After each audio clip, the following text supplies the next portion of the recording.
സാറേ ആ വരൂ, ഇരിക്കൂ. സാറേ സാറേ ഞങ്ങളെ ഒരു സംശയം തീർക്കാൻ വേണ്ടിട്ട് അങ്ങനെ വന്നതാ. ബാങ്കുമായിട്ട് ബന്ധപ്പെട്ടിട്ടല്ലേ? അതെ അതെ അതെ. രണ്ടാൾ കൂടി ഒരു സംശയമല്ലേ ഉള്ളൂ? ഇതെന്റെ അനുജനാണ് പ്യാരിജ. ചോദിച്ചോളൂ. അപ്പം അതായത് ഈ ഒരു സൈഡിൽ ഇങ്ങനെ കൈ തളർന്ന് കാലും തളർന്നിട്ട് സുഗതന്ന് പേരുള്ള ഒരാള് ഇവിടെ ഡെപ്പോസിറ്റ് ചെയ്തിട്ടുണ്ട്. ഞാൻ കിറി കൂടിയിട്ട്. അതെ. അത് അപ്പോൾ ഒരു കുഴക്കുന്ന ജോലികൾ ചോദിച്ചത്. കാരണം ഇതിപ്പോ ഒരു ബാങ്ക് ആയതുകൊണ്ട് ഇവിടെ ഒത്തിരി പേര് വന്ന് ഡെപ്പോസിറ്റ് ചെയ്യുന്നതല്ലേ, അത് പെട്ടെന്ന് പറയാൻ പറ്റില്ലല്ലോ. അത് ശരിയാണ്. അതിപ്പോ എത്ര ബുദ്ധിയുള്ള ആൾക്ക് ഓർത്തിന്ന് പറയാൻ പറ്റില്ല. പക്ഷെ അത് പറയാനൊരു എനിക്കിപ്പോ ചെക്ക് ചെയ്തിട്ട് പറയാനൊക്കെ പറ്റും. കാര്യം തരുന്നു. കാര്യം അതായത് ഈ സുഗതൻ എന്ന് പറഞ്ഞ ആള് ഈ ഫിക്സഡ് ഡെപ്പോസിറ്റ് ചെയ്തിട്ടുള്ള ആ സംഖ്യക്ക് ആരെയാണ് നോമിനി ആക്കി വെച്ചിട്ടുള്ളതെന്നൊന്നും അറിയാൻ പറ്റും. ഈ സുഗതന്റെ ആരാ? നിങ്ങളാരാ? മക്കളാണ്. മക്കളാ. അപ്പൊ അച്ഛനോട് അങ്ങനെ ചോദിച്ചാൽ പറയാം വീട്ടിൽ നിന്ന്. അതെ, അച്ഛന് അങ്ങനെ പറയൂല. ദേഷ്യവും ദേഷ്യം വരുന്നൊരു അങ്ങനത്തെ ഒരു അച്ഛനാ. അല്ല, ഞങ്ങൾക്ക് വേണ്ടിയാണ് പൈസ ഇട്ടേക്കണത്, ഇട്ടേക്കണത്. അപ്പൊ അല്ല, നോമിനി ആരാൻ ചോദിക്കുമ്പോ അച്ഛന് ദേഷ്യം വരുമോ? പുള്ളിക്കാരന് ഇഷ്ടമല്ല അത്. അല്ല, അച്ഛൻ ഇവിടെ തന്നെയാണ് ഡെപ്പോസിറ്റ് ചെയ്ത് നിങ്ങൾക്ക് ഉറപ്പ്. അത് ചെറുപ്പം തൊട്ടേ അല്ല, ഞങ്ങളുടെ ചെറുപ്പം തൊട്ടേ അച്ഛൻ ഈ ബാങ്കിൽ തന്നെയാണ് അക്കൗണ്ട് ഉള്ളത്. ഇവിടെ ഇടപാട് നടത്തുള്ളൂ. സുഗതൻ. അത് ആരാണ് നോമിനി എന്ന് പറഞ്ഞാ മതി. അല്ല, അച്ഛൻ ഒറ്റയ്ക്കാണ് അവിടെ ഡെപ്പോസിറ്റ് ചെയ്യാൻ വന്നത്? ഒറ്റയ്ക്കാവില്ല. ഒരു സത്യശീലൻ എന്ന് പറഞ്ഞിട്ടൊരാള് സഹായത്തിന് കൂടെ ഉണ്ട്, കൂടെ ഉണ്ടാവും. അയാളോട് ചോദിച്ചാ പോലെ. അത് മോശമല്ലേ? നമ്മുടെ അച്ഛന്റെ സമ്പാദ്യം കാര്യസ്ഥനോട് ചോദിച്ചിട്ട് അറിയണമെന്ന് പറഞ്ഞാ സാറേ. ഇപ്പൊ നമുക്ക് സാറിനോടാകുമ്പോ ഒന്ന് ചോദിക്കാമല്ലോ. അല്ല, ഇതിലിപ്പോ എന്താ പ്രശ്നം എന്നറിയോ? എനിക്കിപ്പോ വേണമെങ്കിൽ ഇത് കണ്ടുപിടിച്ച് പറയാനൊക്കെ പറ്റും. മതി, അത്രയും മതി. പക്ഷെ അത് പറയാൻ പാടില്ല.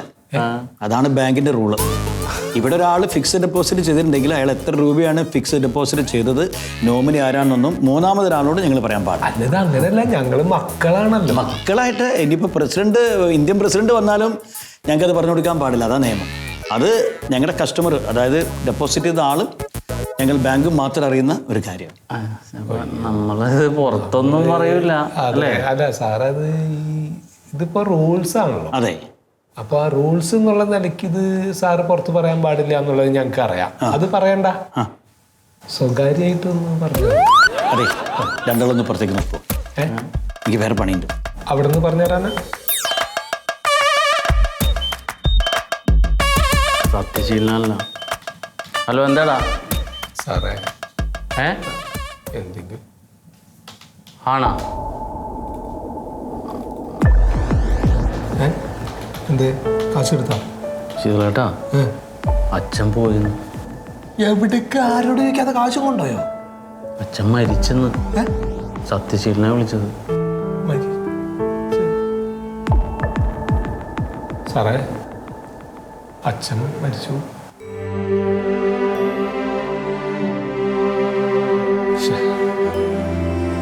ഞങ്ങള് ഇറങ്ങട്ടെ സാറേ? കഴിഞ്ഞിട്ട് വരാം. അപ്പൊ ഒന്ന് പറഞ്ഞു തരാൻ പറ്റും? നിങ്ങൾ വീട്ടിലേക്ക് ചെല്ലു സുഹൃത്തെ. അച്ഛനല്ലേ മരിച്ചിരിക്കണം.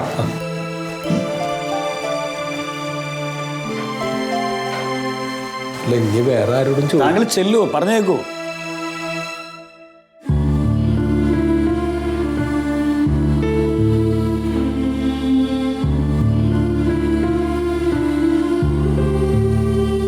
അതെ, നമ്മളെ സുഗതല്ലേ? അന്നേ ഒരു ഭാഗത്ത് അളന്നിട്ട് കിടക്കുന്ന നമ്മുടെ സുഗതല്ലേ? അയാൾ മരിച്ചു. അയാൾ മരിച്ചതിൻ്റെ ശേഷം നമ്മളെ സത്യനാടെ ഇങ്ങനെ ഒറ്റക്കാണ് കുറേ ദിവസമായി. അടിയന്തരം കഴിഞ്ഞു. കഴിഞ്ഞു, ചടങ്ങെല്ലാം കഴിഞ്ഞു. ഓനിപ്പോൾ ഒറ്റക്കാടെ ഇങ്ങനെ ദുഃഖിച്ചിരിക്കുകയും എന്ത് വേണ്ടി വിചാരിച്ചിട്ട്. അതിപ്പോൾ നോക്കട്ടെ, ഞാൻ ഓനാന്ന് കാണാൻ പോയി. ശരിയെന്നാ.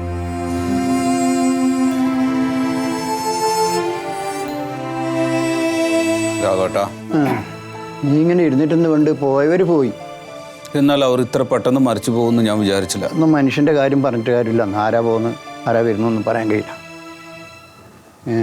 അതെ. അപ്പോൾ നിന്നോട് ഇരുന്ന് ഇറങ്ങാൻ പറഞ്ഞു അവർ? അവർ ഇറങ്ങാൻ പറഞ്ഞു. പറഞ്ഞോ? ആ അതെന്ത് പറച്ചിലാന്ന്? അത് പിന്നെ അവര് പറയാതെ അവരെ വീടല്ലേ. അതെ, അവരെ വീടിനെ ഇത്ര കാലം ഈ സുഗതേട്ടനെ നോക്കിയതായിരുന്നു നീയല്ലേ? അതെ, അവരുണ്ടാവുമ്പോ അവര് നോക്കി. ഇപ്പൊ അവര് മരിച്ചു പോയി. ഇനി ഇവിടെ വേണ്ട, നീ പൊക്കോ പറഞ്ഞാൽ നമ്മൾ പോണം. അവരുടെ വീടാണ്. അപ്പോൾ 2 ദിവസത്തിന്റെ ഉള്ളിൽ പോണം പറഞ്ഞു. സുഗതേട്ടൻ കിടന്നപ്പോഴെല്ലാം വിഷമിച്ചപ്പോ എല്ലാം നീയല്ലേ അയാളെ നോക്കിയത്? ഈ മക്കളെ ഇറങ്ങുമ്പോ നോക്കാൻ? ആ ഇല്ല, അവർ എല്ലാ കഷ്ടപ്പാടും നീയല്ലേ അയാളെ നോക്കിയേ. എന്നിട്ട് ഇവിടെ അങ്ങോട്ട് തിരിഞ്ഞു നോക്കിയാ?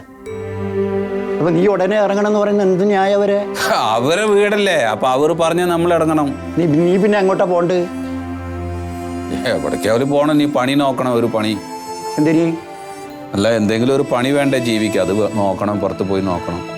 അല്ല സത്യ, അയാളെ പേരിൽ ഒരു സംഖ്യ ബാഗിലിട്ടില്ലേ?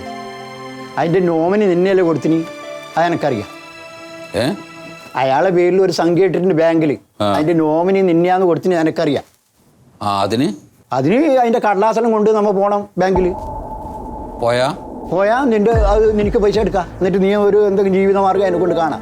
ഇത്രയും കാലം ഇയാളെ പോയിട്ട് പിന്നെ ഇനിയിപ്പം നിന്നെ ഇങ്ങനെ പറക്കി വിടാൻ പറ്റുമോ? അത് കിട്ടില്ല. പിന്നെ അത് കിട്ടാണ്ടാ നിന്നെ പിന്നെ അയാൾ നോമിനി കൊടുത്തിനി. അത് നിനക്ക് കിട്ടാൻ വേണ്ടിയിട്ട് അയാൾ കൊടുത്താ നിന്നെ നോമിനി. അതെ, അത് വേണ്ടുന്ന കടലാസെല്ലാം ആക്കി കൊടുത്തിട്ട് അത് നീ മേണിക്കാം. എന്നിട്ട് ജീവിതമാർഗം ഉണ്ടാക്കാം. അതെനിക്ക് എവിടുന്ന് പേപ്പറൊക്കെ എവിടുന്ന്? അതല്ല ഞാൻ ശരിയാക്കി തരാം. അതല്ല നമ്മൾ വിചാരിച്ചാലാവൂലേ? പേപ്പർ കൊടുത്താൽ അവർ തരും? തരും. എന്നാ കൊടുക്കല്ലേ? പിന്നെ ഇതൊന്ന് ഇത്ര കാലം അയാളെ പോറ്റിട്ട് ഇതാക്കിയിട്ട് അയാൾ തീട്ടം വരെ കോരിയിട്ട് നിങ്ങൾ ഇതാക്കിയ കുറച്ചെന്തെങ്കിലും കിട്ടിയാൽ മതി. അതെ, കുറച്ചുണ്ട്. അത് എല്ലാം കിട്ടണം. അത് ഇട്ടത് എത്രയാന്ന് പറഞ്ഞു?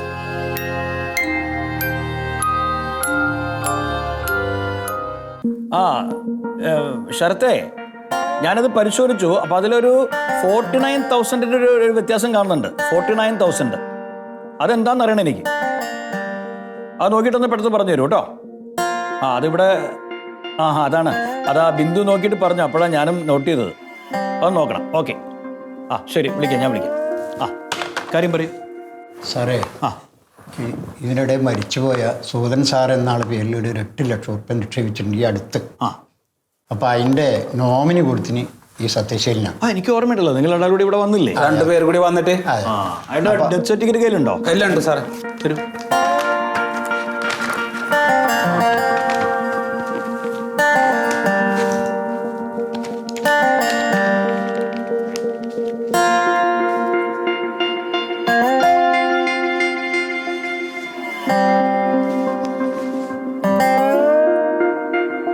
സാറേ, ആ മരണ സർട്ടിഫിക്കറ്റ് കിട്ടാൻ ഒരുപാട് ബുദ്ധിമുട്ടുണ്ട് വന്നു. അത് ഈ സുഗതേട്ടൻ്റെ മക്കൾ നമുക്ക് അതിൻ്റെ കോപ്പി തന്നില്ല മരണ സർട്ടിഫിക്കറ്റിൻ്റെ. എന്നിട്ട് ഞങ്ങൾ പഞ്ചായത്ത് മെമ്പർ ഇടപെടിച്ചു. എന്നിട്ട് ചൂടായി സംസാരിച്ചപ്പോൾ തന്നു. അത്രയും ബുദ്ധിമുട്ടായി. അവര് വീട്ടിലേക്ക് എപ്പോഴെങ്കിലും ഒക്കെ വരിക, ശരിക്കും നോക്കൊന്നുമില്ല. മക്കള് ഞാനാണ് അവരുടെ കൂടെ നിന്നിട്ട് കുറേ കാലമായിട്ട് ഞാനാ നോക്കണവരെ. അല്ലാതെ ഇപ്പൊ അവര് മരിച്ചു പോയി. ഇപ്പൊ ഇതുവരെ എന്നെ ഒരു മകനെ പോലെ അവിടെ കണ്ടത്. അങ്ങനെ തന്നെ നോക്കിയത് അവര്. ഇപ്പൊ അവര് മരിച്ചപ്പോ എനിക്ക് വേറെ പോവാൻ സ്ഥലമില്ല. അപ്പൊ ഈ പൈസ കിട്ടിയ ഒരു 4 സെന്റ് സ്ഥലം വാങ്ങി അതിലൊരു ചെറിയ വീട് വെച്ച്, അപ്പം ആ വീട്ടിന് ഈ സുഗത ഭവനം എന്ന് പേരിടാം, പിന്നെ അവരുടെ ഒരു ഫോട്ടോ വെക്കാന്നൊക്കെ വിചാരിച്ചിരിക്കുകയാണ്. ഈ കാശ് നിങ്ങൾക്ക് കിട്ടുന്ന ആരാ നിങ്ങളോട് പറഞ്ഞേ? നോമിനി അല്ലേ? എൻ്റെ നോമിനി ആയിരിക്കാം. ഈ നോമിനിക്ക് ഈ കാശ് കിട്ടുന്നു നിങ്ങളോട് ആരാ പറഞ്ഞേ? അതെന്താ കിട്ടാത്തത്? സുഹൃത്തേ, ഈ നോമിനി എന്ന് പറഞ്ഞാൽ നിങ്ങളൊരു കസ്റ്റോഡിയൻ മാത്രമാണ്, ഒരു കാവൽക്കാരൻ. അയാളെ കാവൽക്കാരനും കാര്യസ്ഥനും ഹോം നേഴ്സല്ലേ ഇയാളല്ലേ? സത്യജീലനല്ലേ? അതെ, അതല്ലാന്ന് ഞാൻ പറഞ്ഞിട്ടില്ല. പക്ഷേ എല്ലാവർക്കും ഉള്ളൊരു തെറ്റിദ്ധാരണയാണത്. ഈ നോമിനി എന്ന് വെച്ചാൽ ആളുകൾ മരിച്ചു കഴിയുമ്പോൾ അദ്ദേഹത്തിന് കാശ് കിട്ടുന്നു. അവർ വെറും ഒരു കാവൽക്കാരനാണ്. ഇനി ഈ മരിച്ചു കഴിഞ്ഞ ആൾ ഇയാൾക്ക് കൊടുക്കണം എന്ന് പറഞ്ഞ വല്ല വിൽപ്പത്രം എഴുതി വെച്ചിട്ടുണ്ടോ? വിൽപ്പത്രമൊന്നുമില്ല. ഒന്നും എഴുതിയില്ലല്ലോ. എനിക്ക് തോന്നുന്നതേ ഒരുപക്ഷെ ഈ മരിച്ചുപോയ സുഗതൻ എന്ന് പറയുന്ന ആള് അയാളുടെ നല്ല മനസ്സുകൊണ്ട് മരണശേഷം ഇയാൾക്ക് തുക കിട്ടട്ടെ എന്ന് കരുതിയിട്ടായിരിക്കാം ചെയ്തത്. പക്ഷെ അതിന് നിയമസാധ്യതയില്ല. സാറേ, ആ സുഗതേട്ടൻ്റെ മരണം വരെ അദ്ദേഹത്തിന്റെ തീട്ടും മൂത്രവും എല്ലാം കോരിയത് ഈ സത്യശീലനാണ്. അതെ, അദ്ദേഹം മരിച്ചതോടെ ആ കാവല് നിന്നില്ലേ, കഴിഞ്ഞില്ലേ? അതുപോലെ ഇവിടുത്തെ അദ്ദേഹത്തിന്റെ ഉത്തരവാദിത്തം കഴിഞ്ഞു.